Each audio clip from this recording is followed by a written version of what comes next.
Spring ball is underway, people. What's going on, people? Welcome back to Reefer. I got another banger video for you guys today. Let's be special, baby. Let's be special. So coming out of spring practice, I was kind of looking at some things online, some film I could see, and one thing that I don't think people are talking a lot about is that DJ seems to have a new throwing motion with the football. Now, the first one that I saw that pointed this out actually online was locked in QB, and I think there's some truthfulness to this, that it's a new throwing motion, as DJ actually took the time to respond to them himself with a little comment down below, kind of appreciating that they're acknowledging the change in his throwing motion and he's making some changes to his game. So I'll put the film up right now.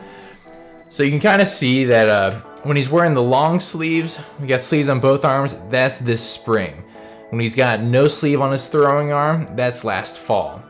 So kind of just looking at the two throwing motions, you kind of see when he's got the sleeves on this spring, it's a little more of a sidearm, a little more kind of more of a baseball style sidearm throw, versus last year, kind of last August, very much kind of over the head, more of a traditional, just kind of lobbing it over your head, and that kind of leads to kind of a little more overthrows when you're kind of throwing it over your head rather than kind of throwing it baseball style.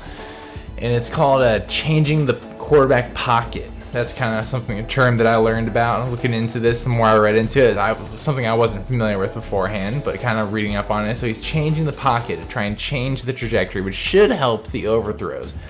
So on those kind of middle of the seam routes that he was overthrowing last season, hopefully, throwing a little more sidearm like he's been practicing will kind of help lower the trajectory of the ball, keep it lower so the receivers can have a shot at making the catch. But it'll be interesting to see how this progresses throughout the spring. If he kind of looks great and shines in spring practice, if he shines in the spring game. Because all eyes right now are on DJ versus Cade. That's just kind of the state that Clemson football is right now. It's the most important position on the field, quarterback, and you got a pretty decent competition going on right now. Or they're not listing it as a competition, but I mean we can look at Trevor Lawrence and Kelly Bryant. It's kind of a competition right now. But lots of injuries kind of going on at Clemson. The offensive line's kind of shuffling around, trying to figure out who the best players are. McFadden's been a little bit banged up, but it's given a shot for Tristan Lay to get some playing time and kind of shine. So they may integrate him into the offensive line. And also, Will Putnam appears to be switching to center. He was originally playing right guard last year, but apparently they're kind of making the switch to center full time for him. We'll see how that progresses. If somebody else kind of steps up in the center position or the right guard position, we'll see. Interestingly enough, too, coming out of camp, so we're looking to replace longtime punter Will Spires for Clemson. It appears the man for the job, at least right now, is B.T. Potter. So B.T. Potter has been kind of getting the most reps at the punting unit. It's been the most consistent punter in Clemson's roster right now. That could change, though. It's a long summer, and there's a long fall camp ahead, so there's time for that to change. But as of this week, it seems like B.T. Potter is kind of the lead man to be both the kicker and the punter for the football team this fall. But so the younger guys are getting a lot of playing time this spring with the kind of injuries piling up. I mean, Jake Bringstool, freshman tight end last year. This is his second spring with Clemson.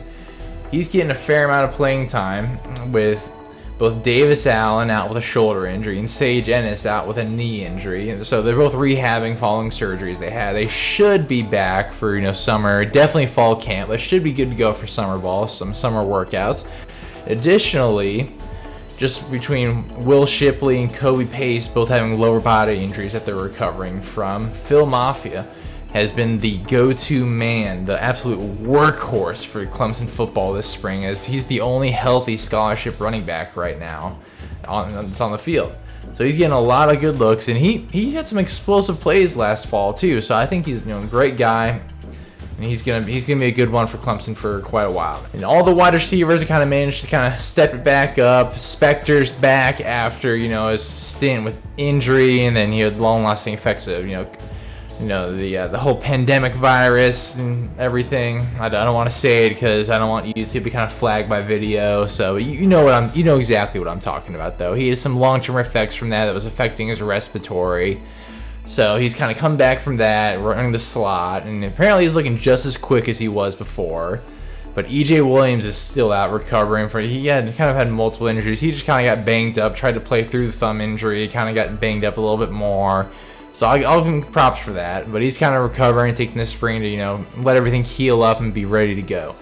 And same with Will Taylor, who's recovering from a torn ACL. He's actually with the baseball team right now So he wouldn't be practicing with Clemson anyways, but he's, with the baseball team kind of recovering, doing a little bit of baseball activities with that. So that was the plan coming in. He was going to play football and baseball. He's a great athlete. He can do both sports. Good for him. The linebacker positions are starting to kind of take shape too, as we're switching Trenton Simpson. We're moving him from that Sam nickel spot over to strong side linebacker, and we're taking Barrett Carter, absolute stud freshman last year, number 0.